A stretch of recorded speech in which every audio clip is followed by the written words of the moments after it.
Hello everyone. So today tatalakayin natin yung public policy ng IRCC about uh, allowing certain apprentices to study without a study permit. So good news para sa mga nasa mga you know trades dito sa Canada. Alam niyo ba na may bagong policy si IRCC na pwedeng mag-change ng game mo. So starting February 26, 2025, may temporary public policy na nagbibigay ng chance sa mga apprentices sa construction trades na mag-aral without study permit. So, sino ang eligible? No? Simple lang, kung ikaw ay may valid work permit, okay?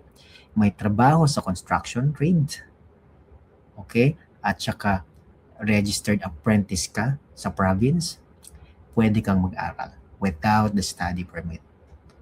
Okay, yun yung kagandahan doon. Pero take note ha, na hindi ito para sa lahat ng mga studies. Lahat ng studies. So, hindi ito para sa college or random course lang. So, kailangan para lang ito sa mga apprenticeship training mo. So, example, wait, hanggang kailan ba ito? So, temporary lang ito. Good for 2 years only. So, until around February 2027. So, bakit big deal ito?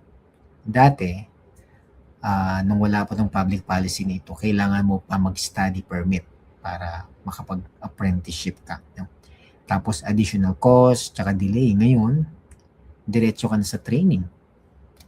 Okay? So, mas mabilis ka na maging certified skilled worker, trade skilled worker. So, mas mabilis ang pathway mo to PR trades like PNP, Express Entry, di ba? So, yeah.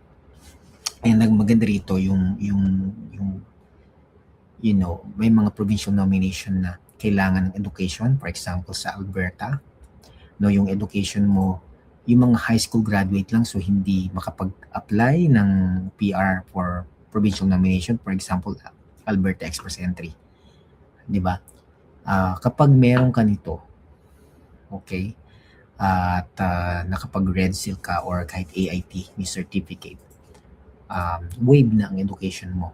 So, yan ang kagandahan. All right. So, ano ba ang public policy na ito? So, tingnan natin. So, who can apply? So, number 1, you have a valid work permit. You have a job in eligible occupation. So, ano ba yung mga occupation na yan? So, construction managers, home building and renovation managers, civil engineers. Ayan. So, Tier 2 occupation tulad ng civil engineering technologists, construction estimators, sheet metal workers, welders and related machine operators, electricians, industrial electricians, plumbers, carpenters, cabinet makers, bricklayers, construction millwrights and industrial mechanics, heavy-duty equipment mechanics, heating, refrigeration, and air conditioning mechanics, electrical mechanics, and water well drillers. So, sa Tier 3, meron tayong concrete finishers, roofers and shinglers, painters and decorators, floor covering installers. Ayan. So, ang maganda dyan, kung ito yung mga trades na to, specifically mag-focus tayo sa Alberta, kasama sa priority sectors yung mga yan. No?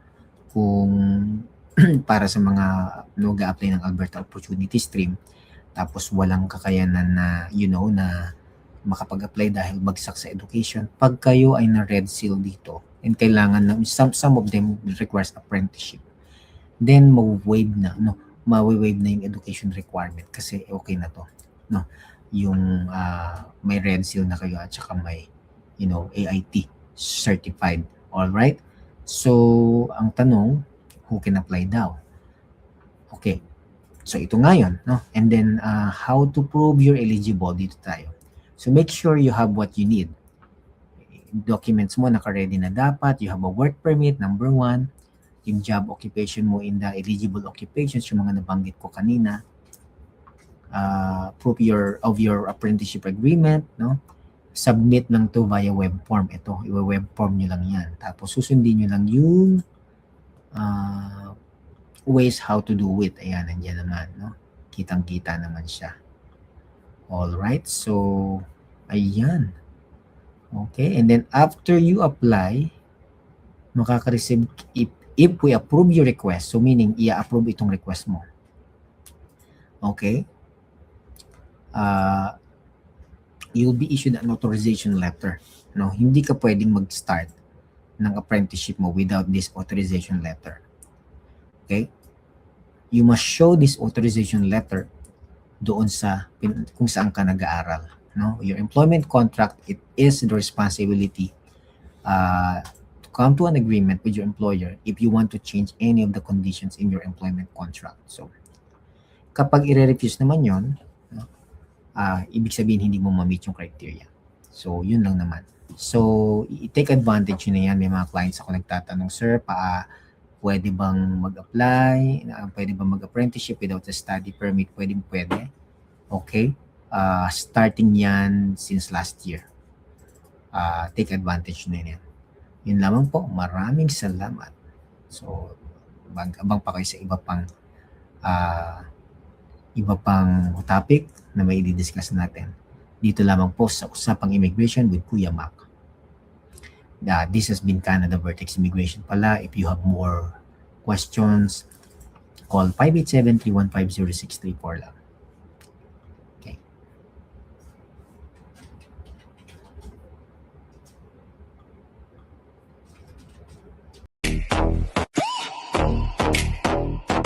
Yeah. Magulang pamilya.